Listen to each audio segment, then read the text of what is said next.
บัดดี้ทอสแพร่โทร 0546214905 หรือสอบถามเพิ่มเติมธนาคารอาคารสงเคราะห์ใกล้บ้านมาช่วยกันเฝ้าระวังไฟป่ามาผู้ก่อว่าภาคเหนือมีพื้นที่เผาซ้ำซากสูงถึง10 ล้านไร่กว่า 90% ของไฟป่ามาจากฝีมือมนุษย์ตีเผาเพื่อหาเห็ดของป่าและการเผาเศษซากพืชหลังการเก็บเกี่ยวบอกว่าจะเป็นต่อสั่งข้าวโพดเลี้ยงสัตว์หรือนาข้าวฝุ่นควันจากการเผาคือ PM 2.5 ภัยเงียบติญะฮืออายุสั้นลงถึง1 ปีจากทั้งปอดอุดกันมะเร็งหัวใจล้มเหลวและสมองเสื่อมวร่วมใจคนไทยหยุดเผาคืนลมหายใจสะอาดให้ลูกหลานกับโครงการจัดยะนโยบายการเปลี่ยนแปลงการใช้ประโยชน์ที่ดินเพื่อบริหารจัดการ PM 2.5 สนับสนุนโดยวช.สำนักงานการวิจัยแห่งชาติช่วยกันรักษาบางส่วนให้นาบ่ฮือไฟป่ามันเข้าขบวนยาวแต่เราเข้ามาทั้งอำเภอ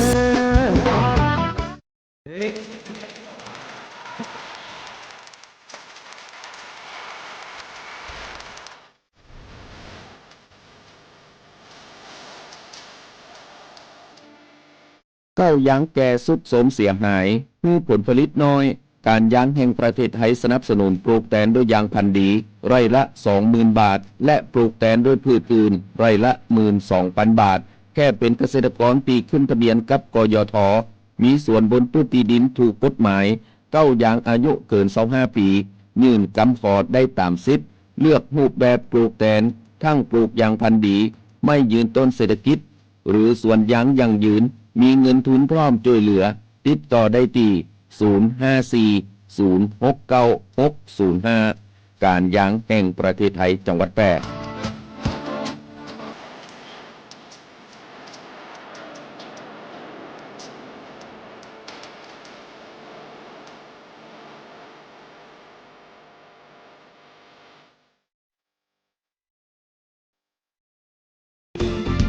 วิทยุแห่งประเทศไทยจังหวัดแพร่ FM 91 เมกะเฮิรตซ์ให้ความรู้คู่ความสุข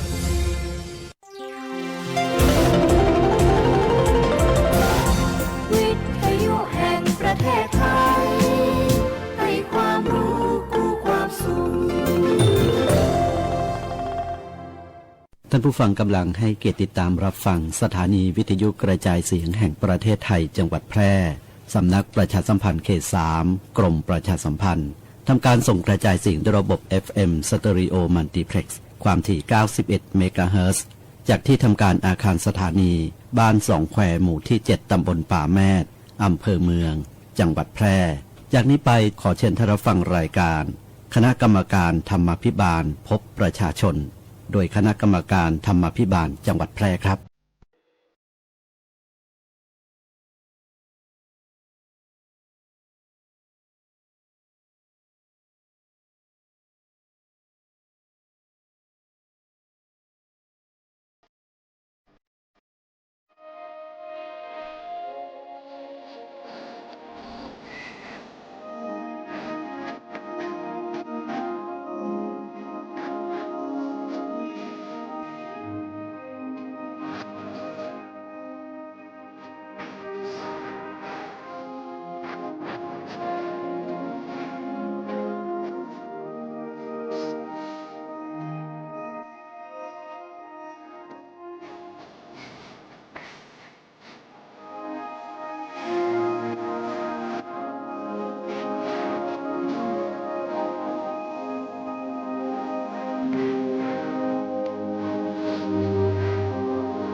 ครับสวัสดีครับท่านผู้ฟังที่เคารพครับ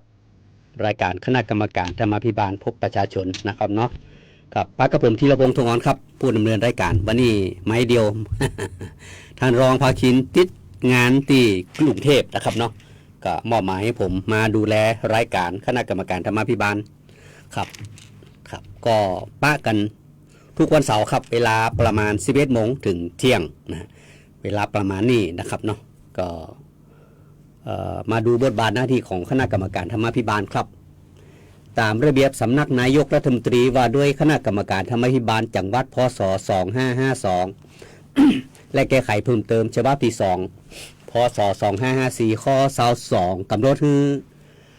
คณะกรรมการธรรมาภิบาลมีหน้าที่ดังต่อไปนี้ครับ 1. สอดส่องผลการปฏิบัติ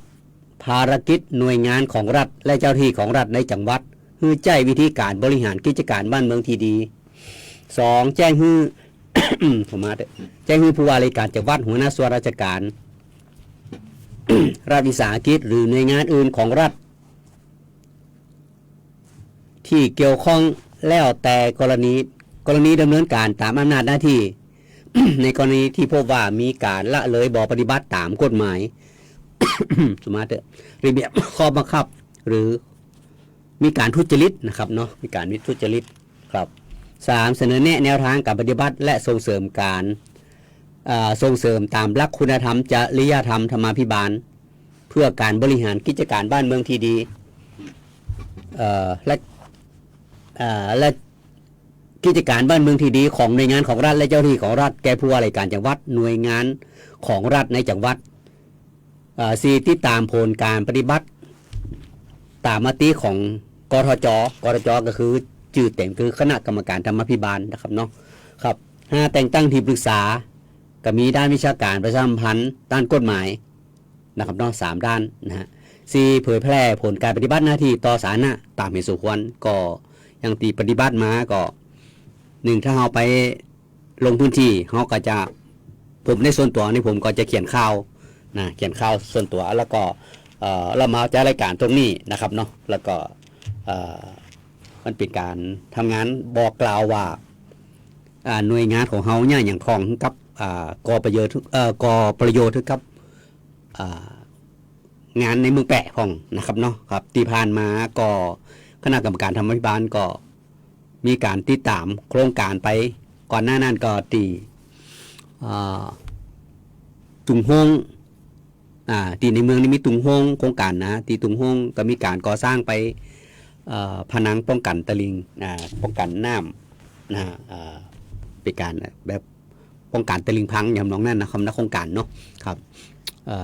บ่แน่ใจเส้นหรือยังบูเนาะครับตอนนั้นก็ไปดูกันนะครับเนาะโครงการก็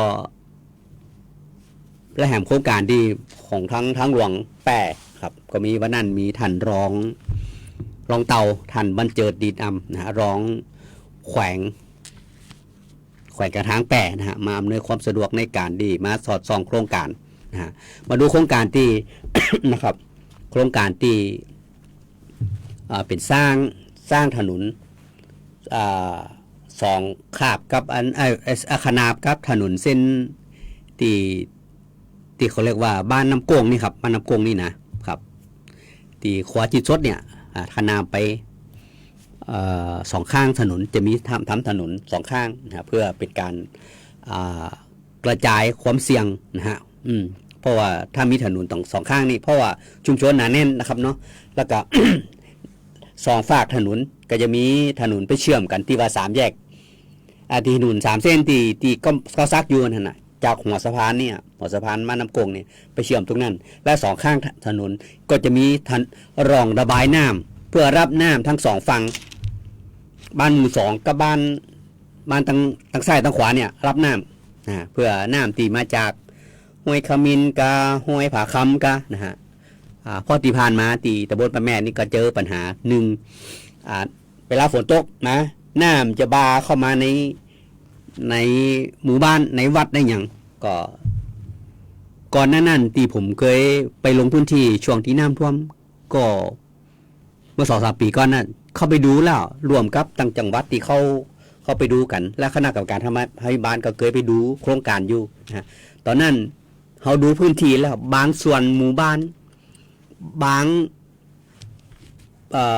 บ้านบางหลังไปแปลงตีลูกล่ำตีน้ำตีเขาเรียกว่าห้องเขาจะมีห้องห้วยเนาะห้วยใหญ่ๆนะฮะครับเขาไปแปลงเสาไปอยู่กลางน้ำพวกนี้นะครับบางจุดกับสรุปก็คือล่ำไปนะครับล่ำไปในเขตนะเวลาฝนตกน้ำท่วมฝนตกมาน้ำมาก็ทำให้บางจุด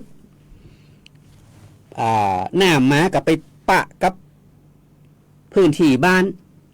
แปลงบ้านในเมื่อแปลงบ้านลงไปอยู่ในน้ำมันก็ต้องน้ำก็ต้องไปบ้านก็ไปบังน้ำมาอย่างมันก็ทำให้น้ำท่วมเหนือก็ไม่ก็ตอกอย่างกีดขวางอย่างเขาฝันต้นไม้แล้วกิ่งไม้สาขาอย่างต่างๆ นะ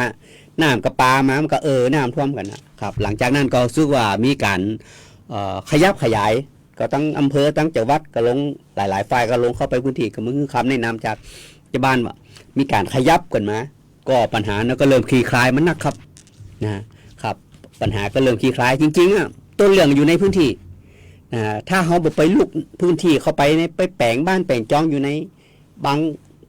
มันเนี่ยยังหันอยู่เสาอยู่กลางน้ำพวกนี้นะครับมันก็มีปัญหาเนาะครับจริงๆแล้วปัญหาเกิดขึ้นในพื้นที่เขาช่วยถ้าช่วยกันขยับขยายออกมาปัญหานั้นก็จะลดน้อยลงไปเนี่ยถนนเส้นนี้เป็นการแก้ปัญหาแห่งส่วนหนึ่งเพื่อให้ได้ลดปัญหาเรื่องน้ำท่วมขังนะถ้าตอนนี้ผมไม่แน่ใจว่าผู้รับจ้างเขาเข้าไปเข้างานแล้วยังงบตรงนี้25 ล้านนะฮะ25 ล้านครับก็ตอนนั้นที่ไปสอดส่องก็ยังไม่ได้ถามเตือพ่อก่อนปีใหม่นะครับเนาะหลังจากปีใหม่เซตนี่เรายังไม่ได้ไปพอเตือตะกี้ว่าจะไปลืมไป ครับก็ถ้าโครงการนี้เสร็จเรียบร้อยมันจะแก้ปัญหาหนึ่งการจะทำให้น้ำติดเกยท่วมขังก็จะน่าจะปัญหาจะลดลงไปนะครับเนาะอย่างหมู่2เนี่ยทุกปีน้ำก็จะเวลาฝนตกน้ำพอดล้างระบายน้ำเนี่ยก่อนหน้านั้นเนี่ยตั้งเทศบาลตำบลปะแม่นี่ก่อนหน้านั้นตีบใจนายกลีดเนี่ยก็ล้างระบายน้ำมันแคบนะมันบ่เชื่อมโยงกันบ่ครอบคลุมนะฮะหลังจากนายกลีมาเป็นนายกเทศบาลปะแม่แล้วก็จัดการเรื่องทำระบายน้ำแปลงต่อแปลงอย่างคือมันครบวงจรแบบเขาว่ามันเป็นห้องดีใหญ่มาตรฐานระดับหนึ่งแล้วนะฮะเวลาตรงถ้าถนนเส้นนี้เสร็จเรามีล้างระบายน้ำมาประกอบตรงนี้ในถนนข้างถนนแล้วพ่อถนนไอ้ตีวล้างระบายน้ำตีทางนายกลีทำมาแล้วนะมันจะได้เชื่อมเลยเชื่อมกันเชื่อว่าปัญหาน้ำท่วมขังจะลดน้อยลงนะฮะจะลดน้อยลงถ้ามันบ่ตกแต่ว่าบ่ขนาดนักอีกนะลืมหูลืมตานั่นก็ค่อยว่ากันปัญหาเอาไว้แก้ครับ ปัญหาทุกปัญหามีทางออกอยู่แล้วแต่ว่าผู้บริหารหรือว่าหน่วยงานที่รับผิดชอบมองปัญหาเป็นปัญหาก็นะถ้ามองปัญหาปุ๊บนี่ปัญหาแหละข้างต่อไปแก้กันจะนั่นจะนี่เพิ่มเติมได้นะครับครับก็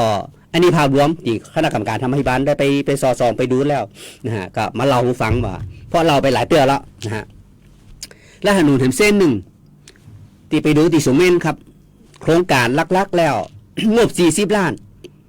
นะงบ40 ล้านหลังจากที่น้ำมันแปลงมานี่จาก30 บาทตอนนั้นราคาประมาณ30 บาทเนี่ยน้ำมันนะฮะเดี๋ยวนี้มันกระโดดขึ้นไปกี่บาทเราจำไม่ได้แล้วครับบ่ตัวเลขนี่บ่นิ่งแล้วไปหนักละผู้รับจ้างผู้รับเหมาว่าที่ผู้รับจ้าง 3-4 รายซื้อ2กันไปละจะยืนอีกวิดูมิดิ้งกันมี4 ราย4 ราย แต่ว่าในเมื่อน้ำมันแป้งนี่ก็ชะลอกันไปแล้ว ชะลอกันไปยังบ่ยืนซองอะไรอย่างเตี้ยนะบ่แน่ใจว่า ตอนนี้ยืนหรือยังนะครับเนาะเพราะว่ามันแบกรับภาระครับ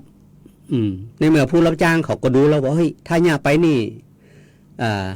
หมายความว่าอยู่ในปีนอนกับขาดทุนเลยนะครับ ก็เลยว่าชะลอไปก่อนฮะบ่แน่ใจว่า ตอนนี้ความคืบหน้าไปถึงไหนก็ถ้าน้ำมันยังราคาประมาณนี้อยู่นะมันจะมีผลกระทบต่อการบริหารจัดการงบประมาณทุกจังหวัดครับทุกจังหวัดเหมือนกันหมดอะเจอเถอะนะฮะครับ ถ้ามันน้ำมันบ่ลดลงมาแต่เอาตีพอได้นี่นะฮะแต่เบื้องต้นแล้วตั้งแขวงการทางแปรท่านรองเตาก็อู้ว่าที่นี่แนวทางการปฏิบัติส่วนหนึ่งคือจากขนุน5 กิโลก็ลดลงมา4 กิโลไปปลายนะมันได้เงิน40 ล้านอยู่ในวงเงิน40 ล้านนะแต่ทั้งนี้ทั้งนั้นผู้รับจ้างก็ถ้ายืน2อีวิดดิ้งกันก็น่าจะปอรุ่นได้อยู่นะครับน่าจะปอเหลืออย่างพ่องนะครับปอเหลือกำไรพ่องนะครับเนาะโดยปกติแล้วผู้รับจ้างนี่เขาจะเพื่อไว้แล้วครับ เขาจะจ้างราคาดีเพื่อหึ่งราคาเพื่ออยู่ได้อยู่แล้ว แต่ว่าที่ปัญหาครั้งนี้นี่คือน้ำมันแปลงเนี่ยครับก็เลยเป็นปัญหานะก็เลยอู้กันในหมู่คณะกรรมการทำให้บ้านก็เลยว่าถ้าน้ำมันแปลงจะนี่นะฮะมันจะส่งผลกระทบกับการบริหารจัดการงบประมาณนะครับเนาะครับจะมีผลกระทบถ้ามันยังเป็นแบบเดิมอยู่ผู้รับจ้างกับบุมีให้ยืน2ประกนราคากันนะฮะงบประมาณก็อาจจะตกไปต้องคืนงบประมาณก็อย่างก็นะครับก็บ่อยากให้มันเปลี่ยนไปถึงขนาดนั้นเนาะตั้งฝั่งรัฐบาลก็ตั้งรัฐมนตรีกำลังแต่ว่าวันก่อนนี่เห็นมีการเจรจามีการหลายๆฝ่ายเข้าไปมูตั้งผู้ประกอบการ ก็เข้าไปป้าท่านรัฐมนตรีขิงนะครับเนาะท่านเอกนัทก็ช่วยกันว่าเขาอย่างเงี้ยจะได้กันเพราะว่าบ้านแล้วผลกระทบน้ำมันขึ้นนี่ครับผลกระทบทุกฝ่ายเลยครับทุกฝ่ายเลยนะฮะอาหารการกินอะไรอย่างขายบ่ได้นะคนขายหนุ่มเส้นยังขายบ่ใครได้พ่ออย่างพี่น้องเจ้าบ้านหมู่มีสตางค์กันนะฮะครับแล้วก็มีผลกระทบทุกอย่างเลยนะภาพรวมภาพใหญ่ภาพน้อยนี่ทวนหน้าครับผลกระทบทวนหน้าเลยนะฮะนี่เป็นอย่างที่ว่าบางครั้งนี่การบริหารจัดการเป็นเรื่องสำคัญครับฉะนั้นแล้วก็เบื้องต้นหมู่เฮาก็ต้องบริหารจัดการของเฮาก็ช่วยตัวเก่าก่อนช่วยจะได้ มันจะมีของใครของมันเฮาย่าจะได้กันนะครับเนาะฉะนั้นแล้วเฮาต้องบริหารจัดการว่าแต่ละท่านละคนนี่จะบริหารตัวเก่าบริหารรายได้รายจ่ายกันจะได้กันก็ทุกคนน่าจะมีแนวของใครของมันอยู่แล้วนะครับฉะนั้นแล้วก็เป็นเรื่องที่ห่วงใยไม่กันนะครับในคณะกรรมการทางวิบาลก็มีกู้กันว่าถ้าน้ำมันยังแปลงอยู่ขนาดนี้นะฮะมันจะมีผลกับการจะสอดส่องโครงการของเขาครับในเมื่อโครงการบ่ได้ทำแต่เวลาไปสอดส่องมันก็มีสอดส่องเปล่าๆครับเปล่าๆคือบ่ได้อย่างนี้นะฮะครับบ่ได้อย่างแล้วสุดท้ายมันก็ส่งผลไปที่จังหวัดละถึงเวลานั้นก็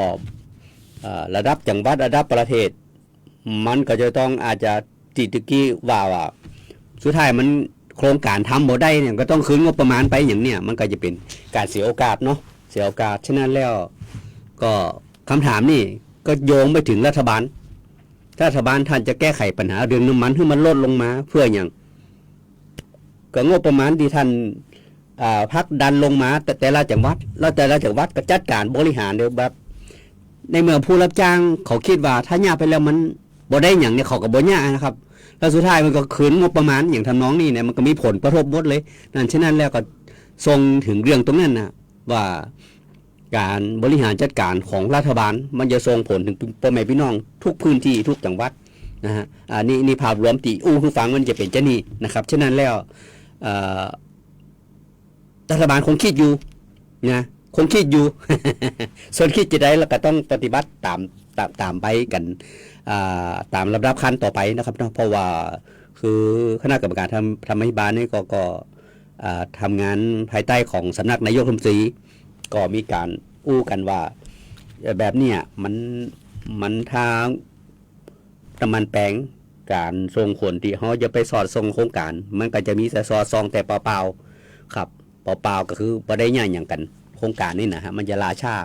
แล้วมันก็จะเสียโอกาสนะครับเนาะที่ยังถนนยังที่ว่าบ้านป้าแม่เนี่ยถ้าปีนี้ฝนตกน้ำท่วมมันก็อย่าท่วมครับนะถ้าฝนตกหนักนะฮะถ้าตกบ่หนักก็แล้วไปนะฮะฉะนั้นแล้วก็ต้องทุกฝ่ายก็ต้องเตรียมแผนรับกันละนะฮะถ้าบ่ได้สร้างถนนเนี่ยจะได้กันนายกลีกเนี่ยจะได้กันและถนนที่สุเมนนั้นเป็นถนนได้เส้นทาง101เนาะก็มันก็ในเมืองงบประมาณมีแล้วผู้ช่วยไปแจ้งงบจังหวัดนะครับเป็นงบจังหวัดงบจังหวัดทั้ง2ถนนทั้ง2เส้นนี้เป็นงบจังหวัดนะครับเนาะก็ บ่ฮู้ว่าจะลงแบบไหนจะได้นะครับเนาะก็อยากจะให้มันได้สร้างไปอย่านะฮะแต่แห่งมุมหนึ่งก็บางคนก็ว่าไปแห่งย่างนะก็เอาไว้หลังไม้ครับ ให้ตรงนั้นนี่คือหลังไม้ครับเนาะบางทีเขาก็เข้าใจอยู่นะฮะการทำงานกับทุกภาคส่วนก็จริงๆแล้วถ้ามันงบประมาณมันได้ใจมันก็จะเกิดประโยชน์กับพ่อแม่พี่น้องคนเมืองแปรนะครับเนาะครับแต่แห่งเรื่องที่หลังไม้นั่นแต่เขาไปอู้กับหลังไม้เอานะครับเนาะเพราะว่าบางสิ่งบางอย่างก็มันเป็นอย่างที่หลายท่านหลายคนก็เสนอแนะมานะครับเนาะผมก็ว่าก็จริงๆงบจังหวัดก็พยายามจะให้เป็นอย่างถนนเนี่ยบางครั้งเนี่ยจริงๆทางหลวงเขามีงบนักนี้แล้วนะฮะครับก็บ่อยากจะเอางบจังหวัดเนี่ยไปลงกับทางหลวงนะฮะครับก็ขอฝากไว้ตีก่อนนะครับเนาะเอาพักสักกรรมครับเดี๋ยวมาป้าในกันรอบ2ครับผม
ซื้อประกันภัยไม่ต้องรีบแค่เช็คชัดชัวร์ก็ลดเสี่ยง 1. เช็คใบอนุญาตตัวแทนและนายหน้าผ่านเว็บไซต์คปภ. 2. ชัดอ่านใบเสนอขายและรายละเอียดความคุ้มครองกรมธรรม์ประกันภัยให้ครบถ้วน 3. ชัวร์ช่องทางชำระเบี้ยจ่ายตามที่บริษัทรับรองอย่าลืมเก็บหลักฐานไว้ 3 ขั้นตอนง่ายๆสำหรับการซื้อประกันภัยครั้งต่อไปคนกลางโปร่งใสอุ่นใจได้สิทธิ์ครบสายด่วนคปภ. 1186 Line Official @OIC Connect คปภ.คุ้มครองผู้ทำประกันภัยประกันภัยคุ้มครองคุณ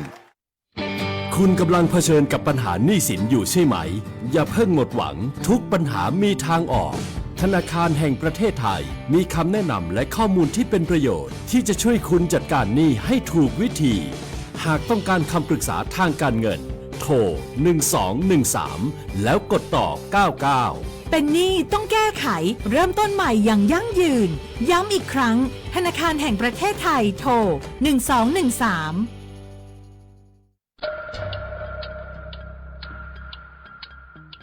ในปี 2568 โลกเผชิญกับอุณหภูมิตีห้อนเป็นอันดับ 3 ในรอบ 176 ปี และคาดการณ์ว่าในปี 2569 อุณหภูมิโลกจะยังคงสูงติดอันดับ 1 ใน 5 ต่อไป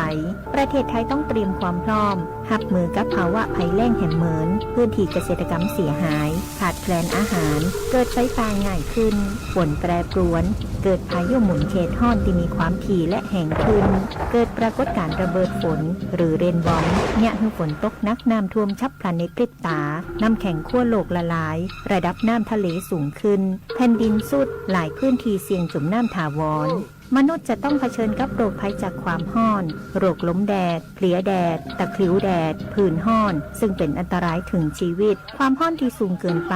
ส่งผลให้ผู้คนเกิดความเครียดสะสมและเกิดปัญหาสุขภาพจิตเพิ่มขึ้นโรคร้อนเป็นภัยตีรุนแรงเกิดภัยพิบัติซ้ำซากจนถูกห้องว่ายุคโลกเดือดส่งผลกระทบเป็นลูกโซ่ทั้งต่อระบบนิเวศสุขภาพและเศรษฐกิจผู้ภัยเข้าใจรับมือได้สำนักงานประชาสัมพันธ์ตี 3 กรมประชาสัมพันธ์กลับผมมาป้ากันในช่วงที่ 2 ครับ นะครับถือตะกี้ถึงงานของธรรมาภิบาลเนาะก็ยังเป็นห่วงอยู่นะครับเนาะท่านี้ให้นั่นก็ปัญหาก็มีไว้แก้ครับมีไว้แก้นะครับเนาะส่วนจะแก้ได้แบบไหนจะได้ก็ค่อยว่ากันนะครับเนาะยังมีโอกาสยังมีเวลาอยู่นะครับเนาะครับแต่เจ้านี่ผมไปรวมงานของอสคคืออาสาสมัครคุมประพฤติจังหวัดแปรนะฮะผมก็เป็นอาสาสมัครคุมประพฤติจังหวัดแปรของในเขตของอำเภอเมืองแปรนะครับเนาะก็วันนี้เขามีกิจกรรมกันมีการประชุมฮะมีการประชุมคณะกรรมการอาสาสมัครคุมประพฤติจังหวัดแปรนะก็มีท่านผอ.โชคชัยบุญชูช่วยผู้อำนวยการสำนักคุมประพฤติจังหวัดแปรนะพร้อม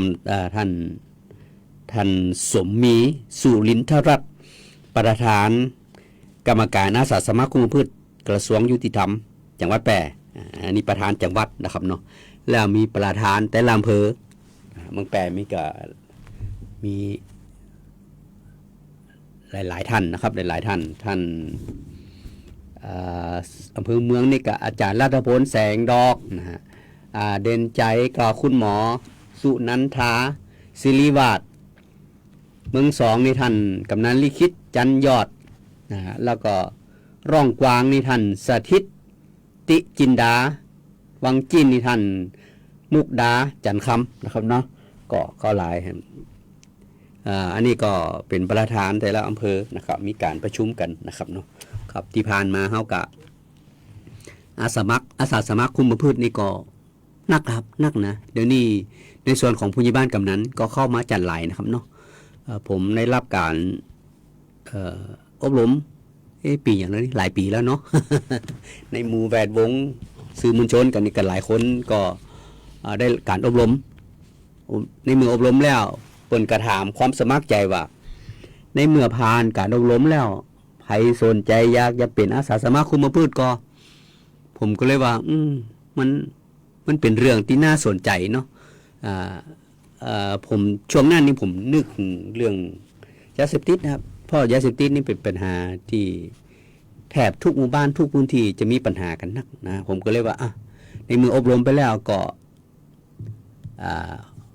ตกลงปลงใจมาเป็นอาสาสมัครของอำเภอเมืองแปะ ก็ได้รับเขตไปนักพอสมควรครับได้รับเขตก็คือเข้าไปสอดส่องอย่างจอแฮครั้งเมื่อปีก่อนนะปีแล้วปีหลายเขตเหมือนกันนะจอแฮนี่ก็มีประมาณ 4-5 เขตเนาะครับได้ไปติดตามสอดส่องว่า ผู้ต้องหาที่เพิ่นได้รับการปล่อยตัวออกมานะฮะก็ไปติดตามก็2 ครั้งแค่นั้นนะแต่ละเขตก็มีไป2 ครั้งนะครับเนาะไป2 ครั้งก็ส่วนใหญ่แล้วก็ไปติดตามก็อยู่ในขั้นที่ดูแล้วก็ความประพฤติอะไรอย่างก็ดีครับดีนะแต่อาจจะมีบางรายที่ว่าเข้าไปติดตามแล้วครั้งที่2มาครั้งมันจะมี2 ครั้งครั้ง1ครั้งที่2ครั้ง1ผ่านเรียบร้อยครั้งที่2ผ่านไปเรียบร้อยแล้วเห็นสักพักเด็กสอบถามไปตั้งในพื้นที่ว่าเข้าไปอยู่ในเรือนจำเห็น นะฮะครับก็บางครั้งนี่มันอยู่ที่ว่าในเมื่อออกมาจากเรือนจำแล้วครับแทนที่จะได้คือปัญหาคือกลับไปทำเหมือนเดิมนี่แสดงว่า1 อาชีพครับตะกี้มีการประชุมกันก็ได้ท่านผอ.โชคชัยเพิ่นก็ถึงว่าปัญหาของคนเตียวกลับเข้าไปแหมรอบนี่หลายๆรอบเนี่ยเนื่องจากอาชีพครับอาชีพบ่มีอาชีพที่เป็นหลักเป็นแรงบ่สร้างรายได้ก็เลยกลับไปอยู่เหมือนเดิมนะฮะกลับไปอยู่วงเวียนเหมือนเดิมนะก็ไปอยู่ในแวดวงได้ไปซื้อไปขายกันไปเสพกันอีกอย่างทำนองนี้นะเดี๋ยวนี้ก็เลยมีนโยบายว่าเป็นมีเงินช่วยเหลือผู้ทำประกอบอาชีพนะผู้ต้องหาที่ออกมาจากเรือนจำแล้วก็ถ้าต้องการมีอาชีพมีรายได้ที่มั่นคงตั้งสำนักงานคุมประพฤติก็มีเงินส่วนหนึ่งนะเงินส่วนหนึ่งที่จะช่วยว่าท่านอย่างบางฝั่งบางคนก็อยากจะไปเลี้ยงปลาเลี้ยงไก่เรื่องอย่างกระจ่างครับท่านี้นั่นก็ถ้าท่านอยู่ในเขตพื้นที่ไหนที่มีลูกมีหลานที่อยู่ในความดูแลความประพฤติจังหวัดแพร่นะฮะ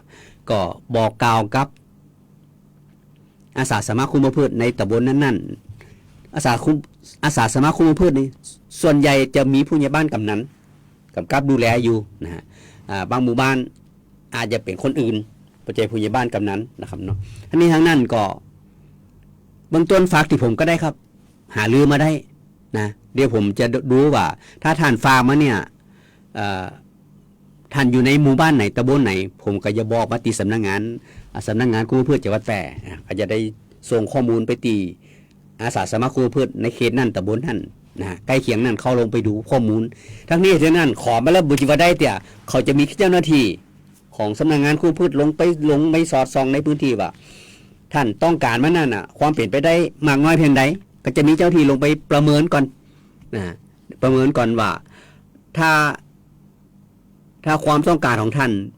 ดูแล้วเปลี่ยนไปได้เขาก็จะมีการสนับสนุนเขาไม่ใช่ให้เป็นเงินนะฮะถ้าสู้ท่านจะเลี้ยงป่าต้องป่านี่ท่านก็ก็จะต้องมีต่อมีหยังมีพื้นที่นะเขาจะให้เป็นวัสดุอุปกรณ์นะส่วนเงิน 3,000 บาทเนี่ยเขาก็จะเลี้ยงป่าเขาท่านอาจจะมีต่อมีหยังกะเขาก็จะซื้อต่อซื้อหยังไปเลี้ยงกี่ตัวสรุปแล้วเจ้าหน้าที่เขาจะไปประเมินในพื้นที่จริงก่อนว่าท่านเหมาะสมควรหรือไม่อย่างไรนะครับทั้งนี้นั่นเบื้องต้นเริ่มตีอาสาสมัครคุมประพฤติในพื้นที่นั้นๆเข้าไปรับข้อมูล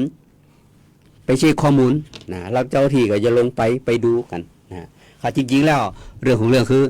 ตั้งสำนักงานคุมประพฤติจังหวัดแพร่นี่พยายามจะให้ทุกคนมีอาชีพที่มั่นคงนะบอกกลับไปสู่วงเวียนเดิมนะฮะ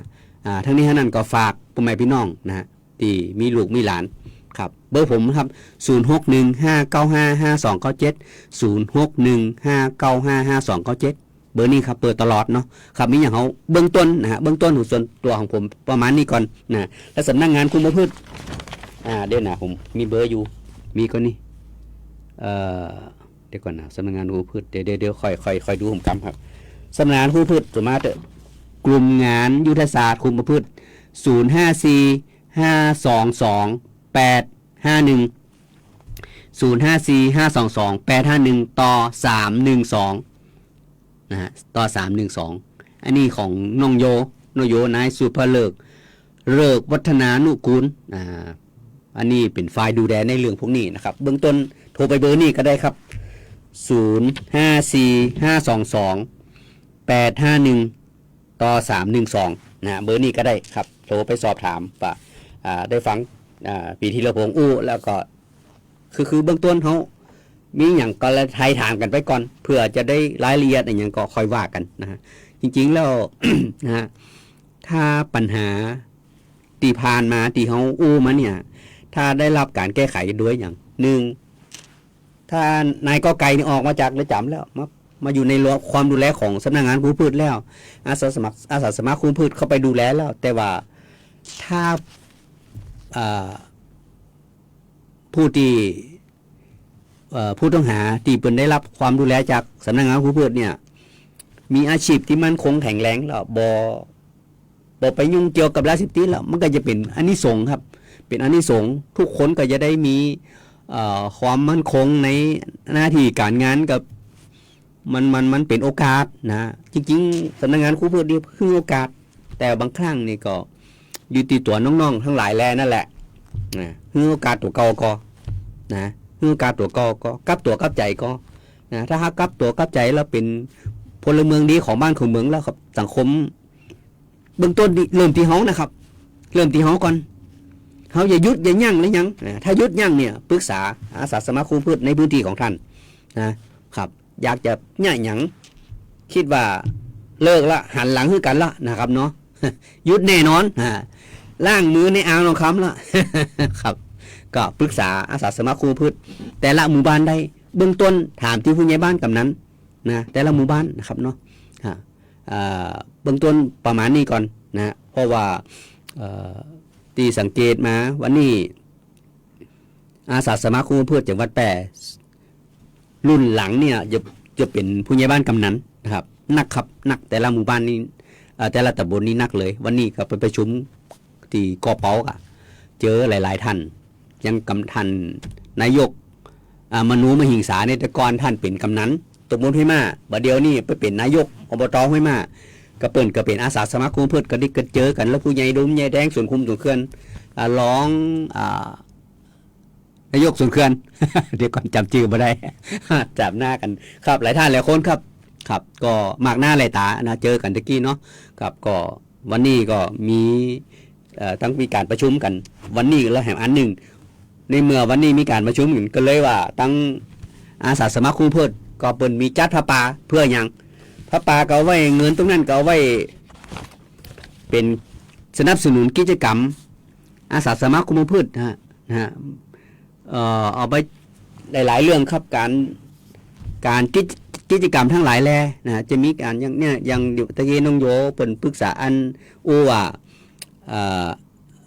อาสาสมัครคุมพืชหลังจากที่มีการอบรมเรียบร้อยแล้วยังบ่ได้โครงการที่ใจล้อตีว่าได้รับเงินสนับสนุนจากโครงการเลขสวยของสำนักงานขนส่งจังหวัดแพร่โครงการเลขสวยที่เขาต้องยื่นซองบ่ใช่ยื่นซองครับที่ว่าใครได้เลขสวยเนี่ยเขาก็ใส่ราคากันไปเนี่ย เปิดจะจัดสรรงบประมาณมาเขาซื้อไป30,000 บาทเนาะแล้วก็จะจัดอบรมให้ความรู้เกี่ยวกับอาสาสมัครคุมพืชแห่ง2 รุ่นครับ2 รุ่น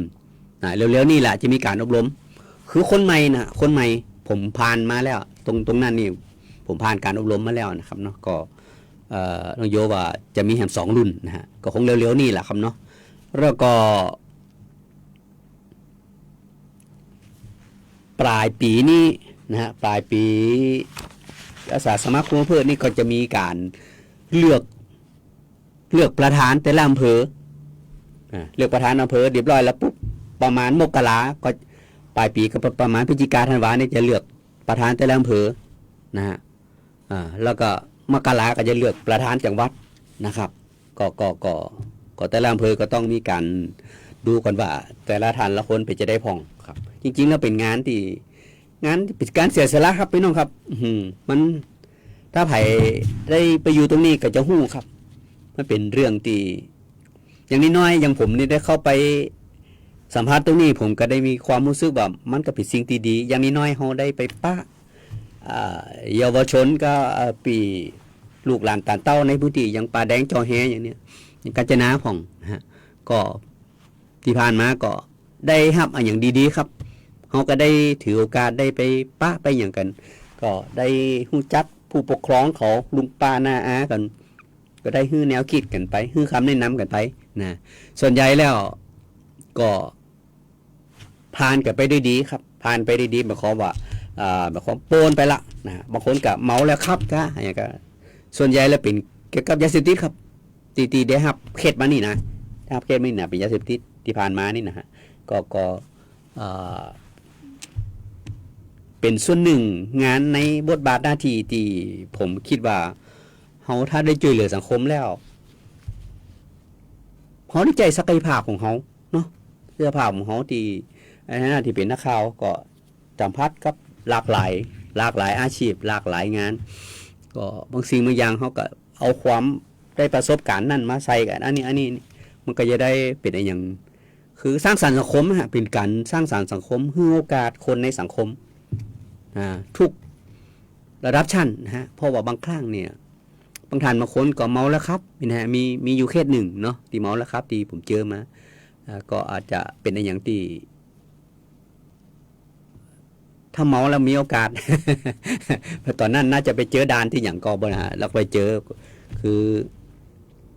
ก็ต้องถูกดำเนินคดีต่อดำเนินคดีในการที่ว่าเมาแล้วครับแล้วก็จะมีการอย่างกระตามขั้นตอนเขานะระเบียบกฎหมายทุกคนจะต้องปฏิบัติตามนั้นนะครับเนาะปฏิบัติตามนั้นฉะนั้นแล้วก็ด้วยความห่วงใยครับในฐานะปีคนนึงแปรแล้วก็ทำงานกับหลายภาคส่วนเป็นสื่อมวลชนรักแล้วก็งานของคณะกรรมการทางวิบาลเป็นอาสาสมัครคุมพืชแล้วก็เป็นเครือข่ายปปทอย่างนั้นก็ช่วยกันให้หลายด้านครับเพราะอย่างน้อยๆนี่ผมคิดว่าในส่วนตัวผมก็คิดว่าอยากจะใจโอกาสนี้ให้เกิดประโยชน์กับเมืองแปรนะบ่หวานนักก็น้อยครับเขาใจให้มันเต็มที่ครับบ่อยากจะให้มันขาดทุนอยากให้มีกำไรชีวิตนะเพราะว่าหนึ่งอย่างน้อยๆนี่เขาจะได้เห็นหู้อย่างน้อยๆได้เห็นหู้กับปัญหามันมีทางออกบ่ครับอยู่ที่ว่าเขาจะช่วยกันแก้ไขปัญหาจะได้กันเนาะพอบางอย่างที่อู้มานะครับปัญหาเอาไว้แก้ฉะนั้นแล้วปัญหาในหมู่บ้านในชุมชนตัวปัญหาก็คืออาจจะเป็นอย่างยาเสพติดเนี่ยก็มีเยาวชนก็วัยรุ่นก็เนี่ยคือลักๆเขาลงตัวไปหลงหลำไปเข้าสู่วงจรตรงนี้